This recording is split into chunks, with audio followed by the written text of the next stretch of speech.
তুমি নিজেকে কোশ্চেন করো তো, লাস্ট কবে তুমি একদিনে 12 ঘন্টা 14 ঘন্টা পড়াশোনা করছো?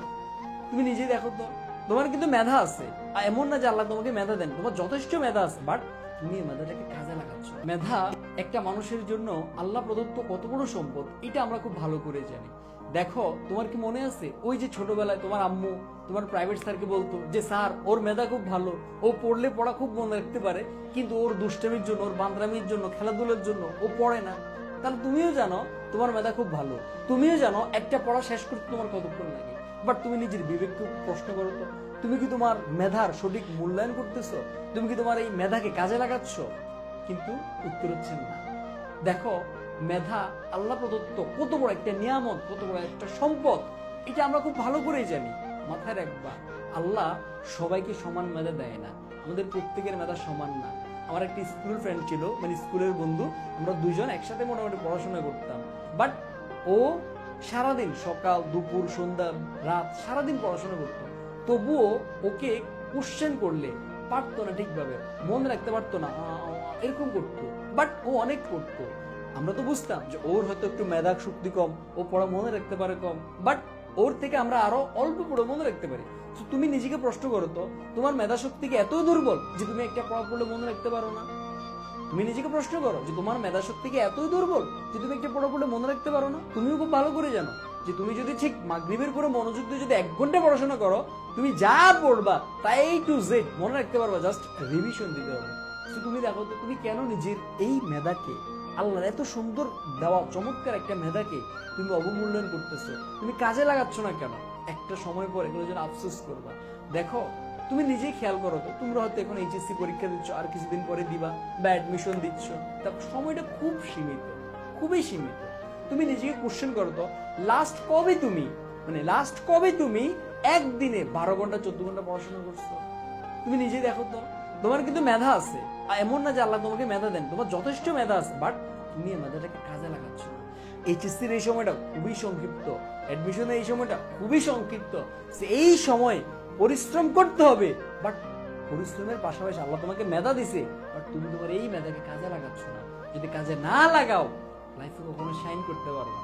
তুমি তোমার যে লক্ষ্য নিয়ে আগাচ্ছ, যে গন্তব্যে আগাচ্ছ, এইচএসসিতে ভালো করবা, অ্যাডমিশনে ভালো করবা, একটা টপ ভার্সিটিতে চান্স পাবা, এগুলো স্বপ্নে থেকে যাবে যদি তুমি তোমার নিজের এই মেধাকে প্রপার ওয়েতে কাজে না লাগাও।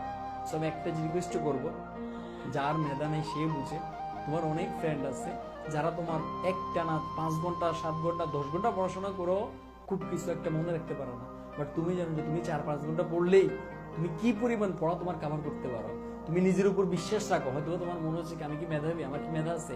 ভাই, তুমি আমার কথা ধরে একটা দিন দৈনিক, জাস্ট একটা দিন 12 ঘন্টা পড়াশোনা করি, জাস্ট একটা দিন, সকাল দুপুর বিকাল রাত মিল, জাস্ট একটা দিন 12 ঘন্টা 14 ঘন্টা পড়াশোনা করিও। এরপর মিলেও ওই দিনে তুমি তোমার সিলেবাসের কি পরিমাণ অংশ কভার করতে পারছো। সো একদিনে যদি তুমি এত কিছু কভার করতে পারো নিজের সিলেবাসের এতগুলো সাবজেক্টের, এরকম যদি জানায় 7 দিন পড়াশোনা করতে তাহলে কি পরিমাণ পড়া আগে যেত। এভাবে যদি জানা 1 মাস পড়াশোনা করতে তাহলে কি পরিমাণ পড়া তোমার আগে যেত। সো জাস্ট একটা কথাই বলবো, আল্লাহ তোমাকে যে মেধাটা দিছে, এই মেধাটাকে কাজে লাগাও, এই মেধার মধ্যে জুলুম করিও না। তুমি যদি তোমার মেধার উপর জুলুম করো, সেটা তোমার নিজের উপর জুলুম করা, নিজের সময়কে নষ্ট করা। একটা সময় পর যখন সময় থাকবে না, তখন যারা আফসোস করবা, যখন এইচএসসি রেজাল্ট খারাপ হবে, অ্যাডমিশনের রেজাল্ট খারাপ হবে, তখন আফসোস করবা। আর শুধু ওই যে মৃত্যুর পর যখন মানুষ আবার একটা সময় পর আফসোস করতো যে ইস, আমি যদি আবার আমার আগের সময়টাতে ফিরে যেতাম, ঠিক এই আফসোসটাই তুমি করবা, বাট সেদিনের সময় থাকবে না। তোমার নিজের দোষের জন্য নিজের সম্মান নষ্ট হবে, নিজের স্বপ্ন নষ্ট হবে, তোমার পরিবারের সম্মান নষ্ট হবে, তোমার মা বাবা যে আশা নিয়ে তাকিয়ে আছে সেটা নষ্ট হবে। সো মাথায় রাখবা, লাইফে কামব্যাক কখনো নেক্সট আগামীকাল থেকে হয় না, সামনের মাস থেকে হয় না, কামব্যাকটা দিতে হবে এখন থেকে। যদি বলা যাবে আমি আগামীকাল থেকে পড়বো, মাথায় রাখবে এই আগামীকাল কখনো আসবে না। পাপনের নেক্সট ওয়ার্ল্ড কাপ, আমাদের টার্গেট নেক্সট ওয়ার্ল্ড কাপ। এই নেক্সট ওয়ার্ল্ড কাপ কবে আমরা কেউ জানি না, বাট যদি টার্গেট করতে এই ওয়ার্ল্ড কাপ, হয়তো ভালো কিছু করতে পারতো। তুমি যদি তোমার কামব্যাকের গল্পটা যদি বলো আমি এখন থেকে করবো, নট 1 ঘন্টা পর, এখন থেকে করবো, তাহলে তুমি এখন ভালো করতে পারো, নিজের মধ্যে কাজে লাগাতে পারবা, কামব্যাক করতে পারবা। বাট যদি বলো আগামীকাল থেকে করবো, 1 ঘন্টা পর করবো, এই কামব্যাক লাইফে কখনো আসবে না। সো নিজের মেধাকে কাজে লাগাও। আল্লাহ যে মেধাটা দিচ্ছে, যথেষ্ট মেধা দিচ্ছে তোমাকে, সো পরিশ্রম করো, দেখবে তোমার কি পরিমাণ মেধা আছে, বাকিদের থেকে কি পরিমাণ তুমি বেশি তুমি পড়তে পারো। শুভকামনা রইল, ভালো করো। আল্লাহ হাফেজ সবাইকে।